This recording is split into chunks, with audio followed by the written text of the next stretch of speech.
Hey fam, what is up? It's Haley and welcome back to my channel. A little bit of a different setup today. I am currently in Aaliyah's playroom. Aaliyah is my first daughter, if you guys don't know. This is the only room in the entire house that gets good lighting when it's storming outside, which it currently is. So if you guys hear rain in the background, I apologize. So a little update, we are now in our third trimester. I am currently 30 weeks pregnant with baby girl number 2, and we are less than 10 weeks out, which is insane to think about. And it really got me thinking in preparation for baby girl number 2 coming. I thought this would be a really perfect opportunity to go ahead and kind of like reflect back at things that I did when Aaliyah was born. There's just so many things that I think being a first-time mom, you're learning for the first time. And now going into this a second time around, there's so many things that I would do differently. And I thought that it would be really nice to share. Hopefully this video will give you guys some value. Whether you're about to be a first-time mom or this is your second time at it, there is no rule book for motherhood. But I feel like sometimes hearing other people's regrets and mistakes can be really helpful when you make decisions in terms of what it is that you want to do. With all of that, please keep in mind that I'm sharing my personal experiences. You can take with it what you will. I'm just going to be sharing what worked for us, what didn't work for us, and what we're going to be doing instead this second time around to hopefully have an even better experience. Some of these are actually really going to surprise you in terms of what some of my regrets are when it came to like my breastfeeding experience, whether I regret breastfeeding and I want to try formula, whether I'm going to do a natural birth again or actually do an epidural this time. We're going to get into all of that. So I think before we even get to the newborn stage, I want to talk to you guys about some things I did in my labor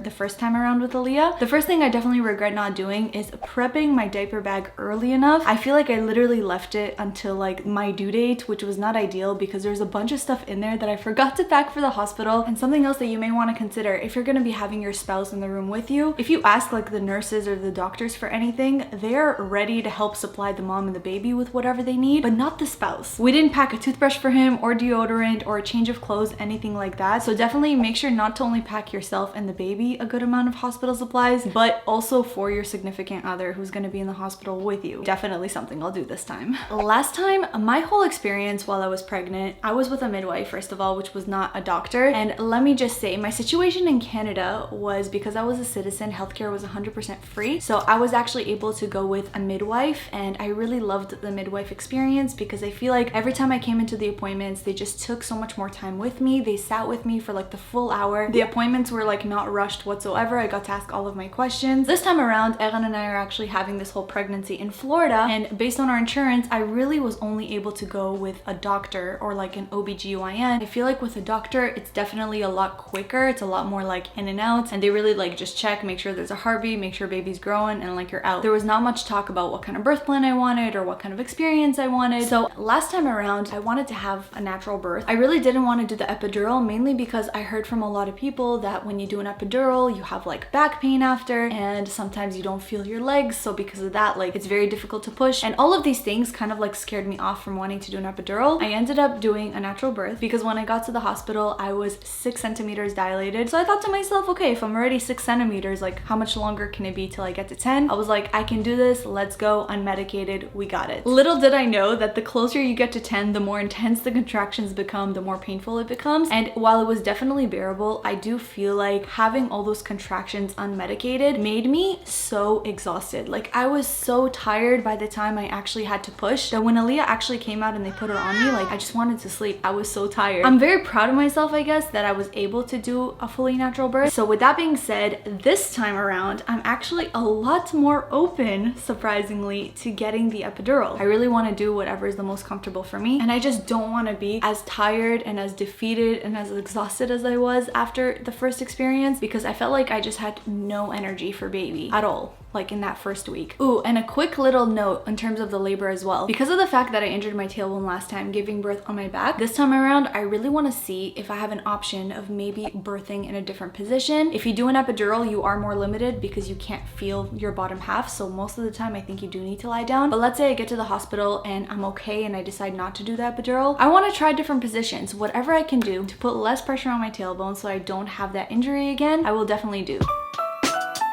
Okay, now I want to get into my whole experience with breastfeeding. So off the bat, I told myself that I really wanted to breastfeed because I was like, listen, I think I can do it. I saw my sister do it. It should be fine. We'll have a beautiful experience. When Aaliyah was born and I was in the hospital, right away they obviously want to put baby on your boob so she can start sucking. And off the bat, there was one boob that she was willing to latch on and the other boob she was not willing to latch on. We end up asking the nurse, hey nurse, she's latching onto this boob. She's not latching onto this one. What should I do? This nurse, I'm not saying this is what every nurse would answer us, but this nurse told us, okay, if she's latching on the right boob, just keep giving her the right boob. Eventually she'll latch onto the left. We listened to her obviously because she knows better than us, or so we assumed. And I ended up giving Aaliyah my right boob exclusively for the first day or two. So what ended up happening is because of the fact that she was only feeding on the one boob, that boob didn't really get any rest and it got really aggravated. So my nipple got chapped, it started bleeding. So 2-3 days in, I already started feeding her with the other boob and eventually she did latch. But the thing is, because this boob was already in so much pain, I had to only feed her from this one. So then by her only feeding on this one started being in like a crazy amount of pain. So what I learned from that experience is that you should never keep your baby on one boob just because it's easier. That's just the boob that she's latching on. With breastfeeding, you need to alternate and you need to keep it even. That's the only way that not only will the baby get used to both, the pain is kind of going to be evenly divided rather than just going more to one. Still talking about the breastfeeding experience, within that first week, I was actually having a lot of challenges and difficulty with the pain. And what made it even worse is when we went and took Aaliyah to the pediatrician and they weighed her, they said that she was dipping in weight more than she should be. So she was like losing a lot of weight. She wasn't gaining the way that she should. I felt like such a failure as a mom, and I'm sure you can imagine how much it sucks when you feel like you can't even feed your own kid. So then I kind of started to consider maybe I need to be supplementing her formula and start giving her a bottle. So when people were kind of asking me about my experience, I was starting to get so much unsolicited advice from people telling me like, no, you got to keep at it. It's painful in the beginning. You just got to stick to it. Don't give her a bottle. You're going to have nipple confusion. She's going to prefer the bottle more than your boob. I was just getting so much advice from people that like I didn't even really ask for. And I think that is one of the hardest things with being a first-time mom. So this time around, I'm not going to be listening to the unsolicited advice because I really feel like Eran and I are going to be with our child the most and we're going to know the most what's best for us. So Eran and I eventually did end up supplementing with formula. We did it in the second week. It was the best thing ever. Our routine was basically I would give her each one of my breasts for like 10 minutes and then I would actually finish the feed off with some formula. And then slowly I started seeing that my breasts were recovering and my nipples were not as sore and as painful. And then I started to actually switch off feeds. So I would do one full breastfeeding feed, then I would give her a bottle, then 3 hours later I would do a breastfeeding feed again, and I would just kind of alternate. Doing this just helped so much in terms of my physical pain, in terms of my mental anxiety. It kind of started to melt away. So main takeaways of the whole breastfeeding experience that I'm going to be doing differently this time. First, I'm going to make sure to evenly feed. I'm not only going to be sticking to the boob that's easier to get her to latch on. Second, I'm not going to be listening to the pressure of people telling me to exclusively breastfeed, and if I feel like I can introduce a bottle early, I will, and it will make my life easier, I will. I'm going to make sure to actually reach out to a lactation consultant early on rather than thinking I'm going to get the hang of this, I'm going to get the hang of this, because you don't want to get to a point that your nipples are like so far gone that it's just such a painful experience for you. And then the fourth thing I don't think I mentioned is make sure that you already have a nipple cream prescription on hand. Because of my nipple pain, I feel like one of the only things that helped me was a nipple prescription cream, but I asked for it only like 2 weeks in. I feel like if I had it within the first 2 or 3 days, it would have made my life so much easier. So the last thing I would suggest, obviously if you have access to it, make sure that your doctor already has a prescription nipple cream ready for you to pick up, even if you need it on day 2, 3, or 4, and don't wait for your nipples to get to a point where they're just in too much pain.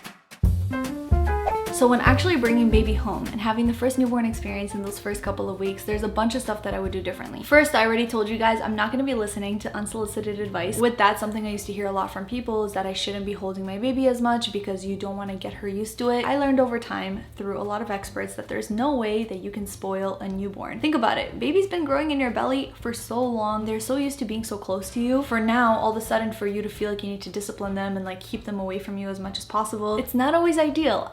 This time around want to do a lot more skin to skin. I want to have baby on me as much as I can, and I want to not feel bad about holding her. It's really good for you. It's great for baby. It's already known to regulate their heartbeat and helps with their immune system. So if you can have baby close to you as much as you can, I highly recommend it. And this time around, I feel like I'm gonna have a very different outlook on newborn crying. With Aaliyah, I feel like every single time she made like a peep or a sound, I would right away run to her and be like, oh my gosh, like what's wrong? What's this? What's that?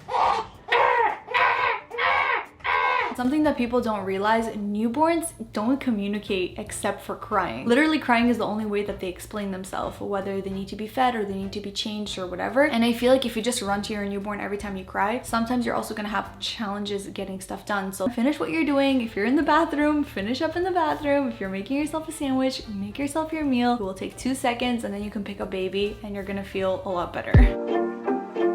Now we're gonna chat about the things that I would do differently in terms of baby sleep and sleep schedule. I know a lot of people say you shouldn't put your baby on a schedule, but I feel like it really depends on the baby. And when I mean putting baby on a schedule, it really just means on a feeding schedule. So sleep schedule example would be Eran would be going to bed at 9 p.m. I would stay up with the baby until 12, like midnight. I would give the baby a feeding. After that, I would go to sleep. Eran would actually wake up with Aaliyah in the middle of the night at 3 a.m. and give her a bottle. And then 3 hours later at 6 a.m., I would wake up and give the baby a breastfeed again. So the great thing about that, Eran gets to sleep from 9 till 3, which gives him 6 hours. And then I get to sleep from 12 to 6, which gives me 6 hours. And then that way, rather than just playing it by ear, we actually have a predictable schedule and structure to make it easier for us as we navigate through our day. Which brings me to the #1 rule about newborn sleep. And it has nothing to do with newborn sleep at all. It's you. Please, if there's anything that I will tell myself as much as I'm telling you, when baby is sleeping, go to sleep. I feel like this is not something that I did before at all, because the only way that you can function and be a proper parent is if you are getting your sleep, because sleep deprivation,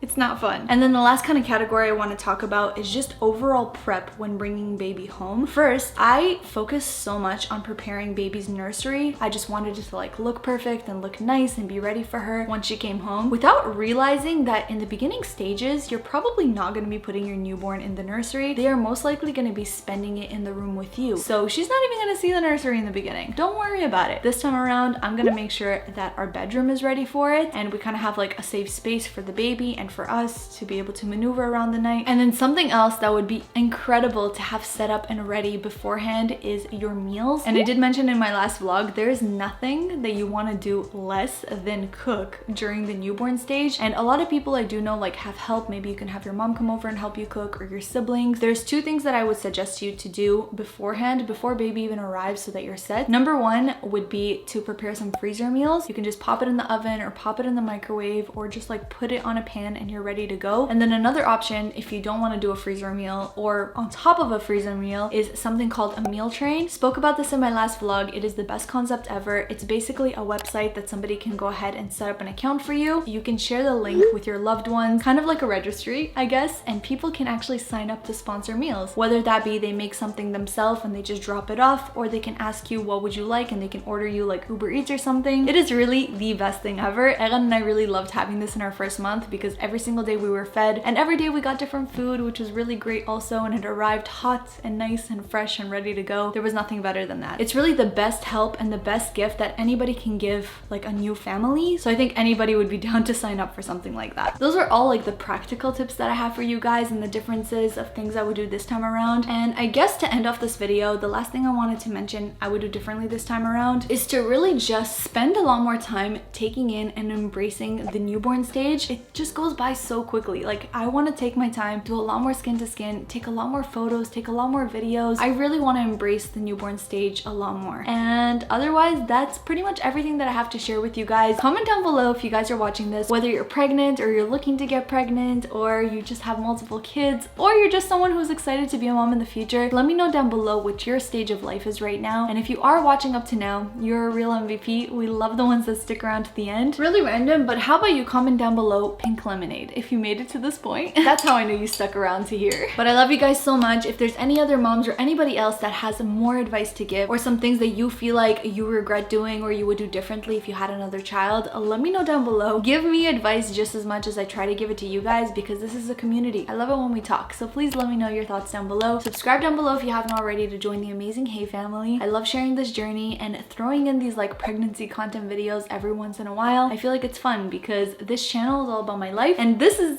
definitely my life right now. So also let me know down below what videos you want to see from me next, whether they're pregnancy related or not. And follow me on Instagram if you guys don't already, to see us on a more daily basis in terms of what I'm wearing, what I'm eating, what we're doing, and all that fun stuff. Love you guys so much. Thank you so much for watching, and I can't wait to see you in my next one.